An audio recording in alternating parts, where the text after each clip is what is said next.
Hello everyone, welcome to Commerce Net Achievers. My name is Talveer Singh और सबसे पहले आप सभी का बहुत बहुत थैंक यू चैनल के साथ जुड़ने के लिए। और अगर आप ये वीडियो हमारी पहली बार देख रहे हो तो अभी चैनल को सब्सक्राइब कर लीजिए और उसके साथ जो बेल आइकन बना है उसे प्रेस कर लीजिए ताकि हमारी हर वीडियो की नोटिफिकेशन आपको सबसे पहले मिले और आपकी प्रिपरेशन और अच्छे तरीके से चलती रहे। तो वन डे वन कंसेप्ट में आज मैं आपके साथ जनरल अवेयरनेस का एक इंपॉर्टेंट टॉपिक डिस्कस करने वाला हूं। मैंने आपको बताया था कि इस सीरीज में आपको इस बार हर तरीके के टॉपिक्स मिलेंगे। आपको कंसेप्ट वाले टॉपिक्स भी मिलेंगे, आपको स्टैटिक पोर्शन भी मिलेगा, आपको करंट अफेयर्स भी मिलेंगे। तो इस सिंगल सीरीज में ही हम सब कुछ कवर करने वाले हैं नेक्स्ट 6 मंथ में। तो यहाँ पे आज हम डिस्कस करेंगे सीसीपीआई 2021, जो कि दिसंबर 2020 में इसकी रैंकिंग आई थी, climate change performance index.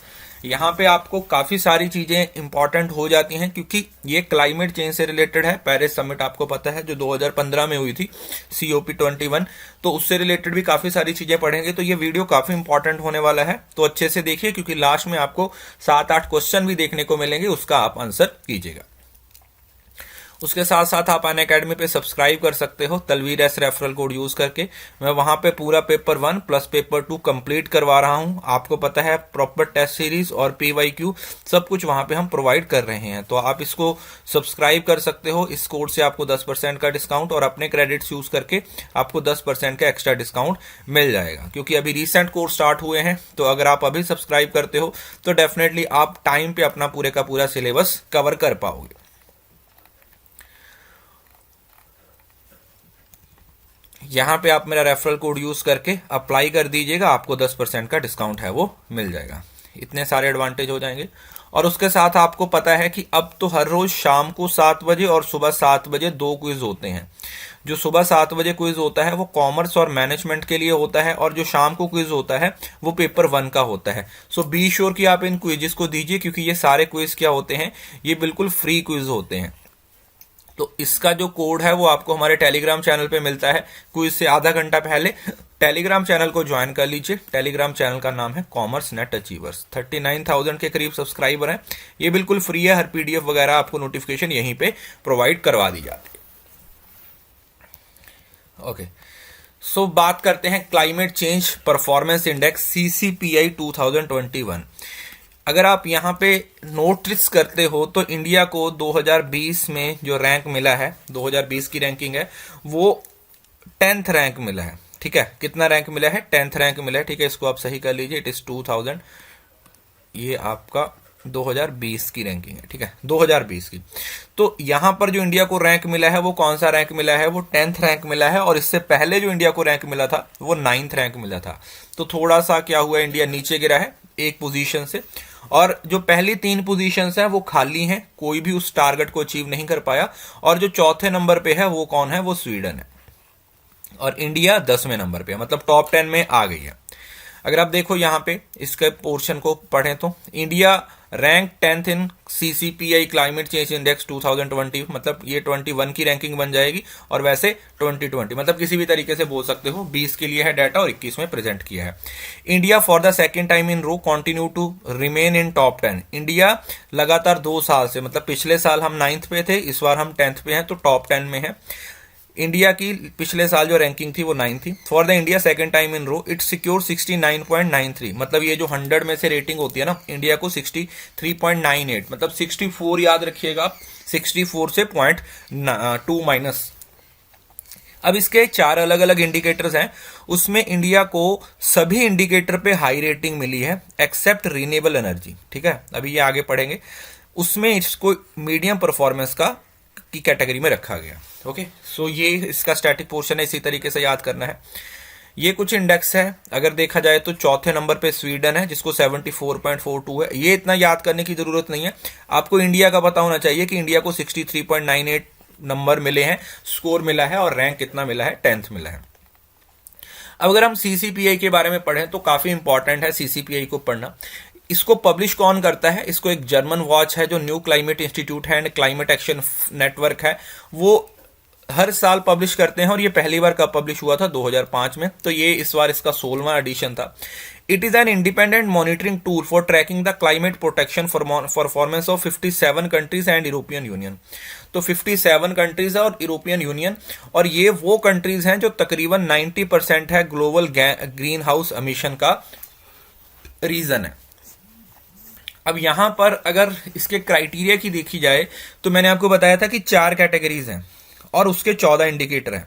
Categories में एक तो GGE जो ग्रीन हाउस गैस एमिशन है, सबसे बड़ा वही है, वो 40, और बाकी रिन्यूएबल एनर्जी, एनर्जी यूज और क्लाइमेट पॉलिसी, ये 20-20% कैटेगरी है। ठीक है, तो ये अपने आप में इंपॉर्टेंट है। इंडिया को सभी में हाई परफॉर्मेंस है और यहां पर इंडिया मीडियम परफॉर्मेंस है। ठीक है, aim to enhance transparency in international climate policies, politics and enable comparison of climate protection effort and progress made by the individual country। ठीक है, ये रैंकिंग क्यों दी जाती है, ताकि देखा जा सके कि जो हर कंट्री है वो कितना टारगेट है वो अचीव करती है।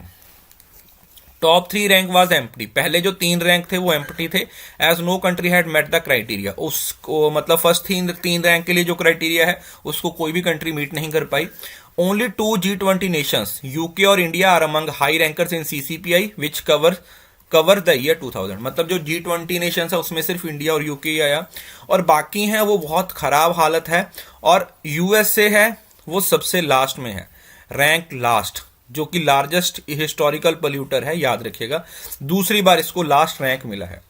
चाइना बिगेस्ट करंट एमिटर है इस टाइम पे ग्रीन हाउस गैसेस का, ये हिस्टोरिकल पोल्यूटर है, और ये इस टाइम पे सबसे ज्यादा जो CO2 की एमिशन होती है वो चाइना से होती है, और इसमें 33rd रैंक लिया है इस पोजीशन में। ठीक है, तो ये क्योंकि ये करंट में रहते हैं ना ये चीजें, तो इस वजह से इसको अच्छे से आपने समझना है।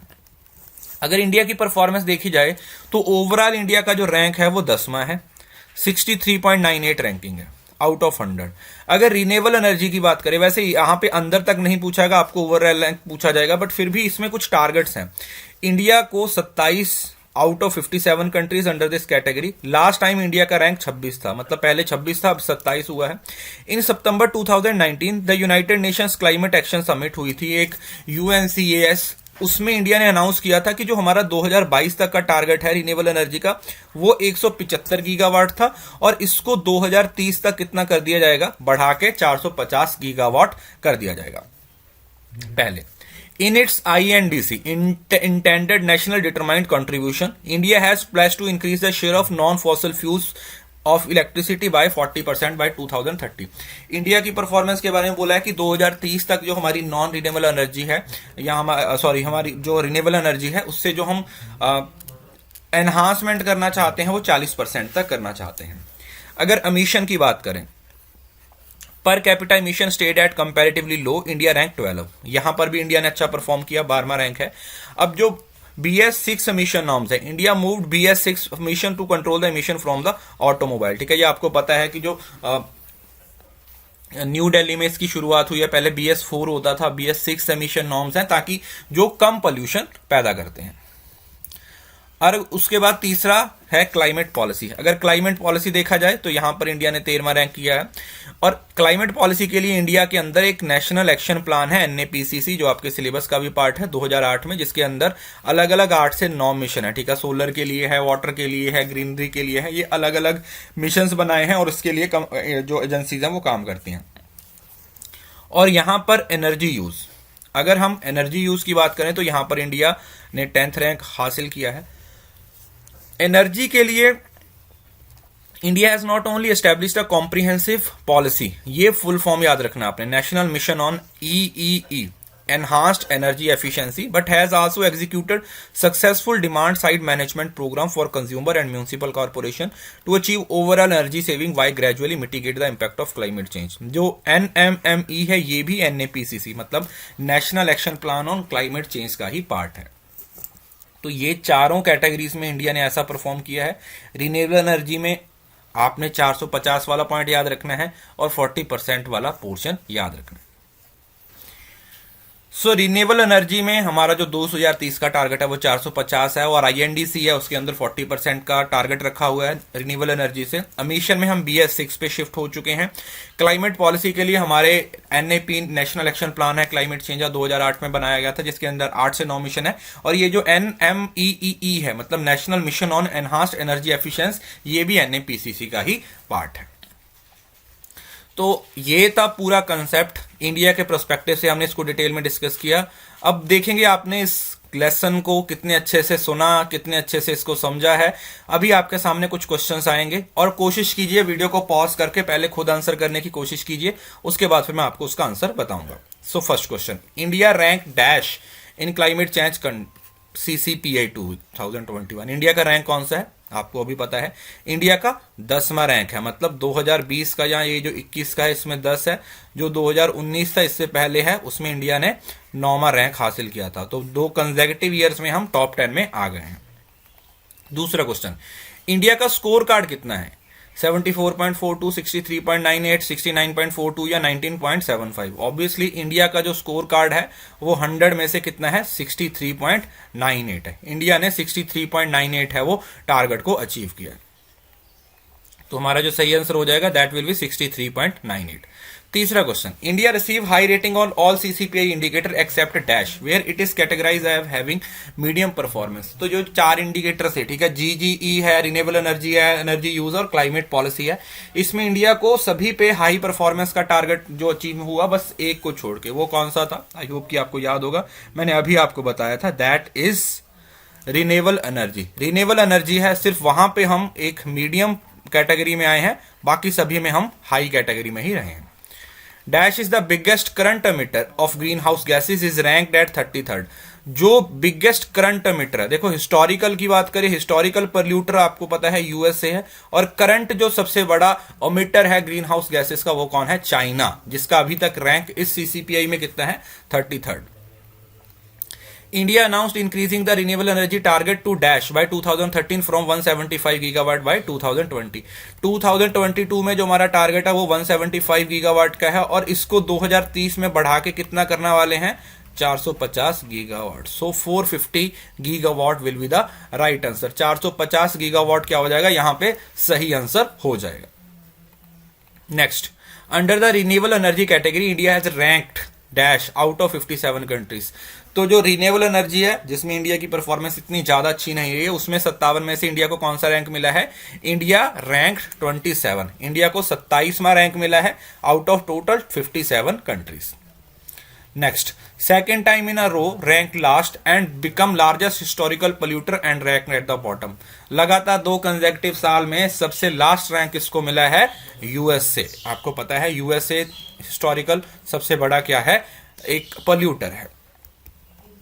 और लास्ट है, India has pledge to increase the share of non fossil fuel based electricity that is renewable energy by 2020। कितने परसेंट? 30, 35, 40 या 50। तो ये हमारा टारगेट कितना है? 40% तक का हम अचीव करना चाहते हैं। सो ये था हमारा पूरा टॉपिक।